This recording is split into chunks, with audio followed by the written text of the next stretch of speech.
John of Fighthype.com, here with TJ Grant. Now you're 18-5, man. How's it feel? Feels great. You know, I got a great result. That's what I wanted. I would have loved to finish him, but at the same time, you know, this is the UFC. It's the highest level, and I did the best I could. And we put on an exciting fight for the fans, so I'm thankful for that. You had a very game opponent, Carlo Prater, man. I mean, you knew what to expect. What was the game plan going into camp, in your training camp, going forward? Did you see what you guys was watching on tape and transition into the fight? Absolutely.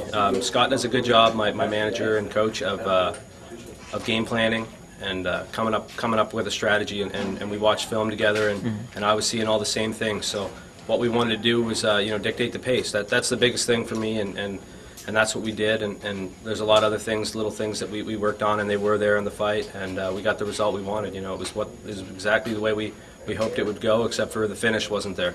TJ, you take me back to that second round. Tell me about that elbow. Everybody else heard it. Did you hear it?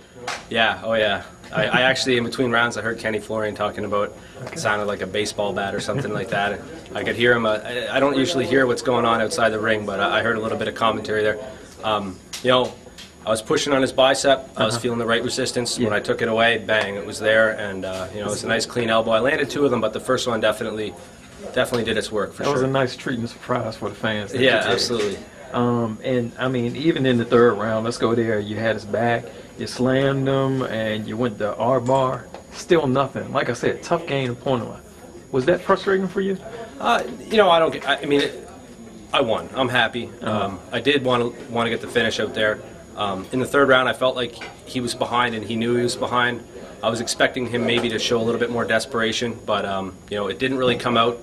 Late in the fight, when I had him on the ground, I was expecting him maybe to go for broke and then snatch a submission. But you know, I just stayed aggressive. I didn't let him have a position to rest, and I almost got the submission at the end. You know, I would have loved it to get it, but I'll take what I can. You know, a win's a win in this game. Speaking of which, your coaches definitely said you needed in that third round that you needed to find your range and get the combos on. You started off with that right off the break. Yeah. Did you want to push that on through continuing to the ground, or was you just comfortable enough taking them to the ground at the end of there? You know, the game plan in mixed martial arts for us, you know, not always, but in this particular fight, you know, if the takedown's there, take it. You know, I've been on the ground before. I mean, I've been doing jiu-jitsu, you know, the longer. That's my strength, I find. So I wasn't worried about going there with him.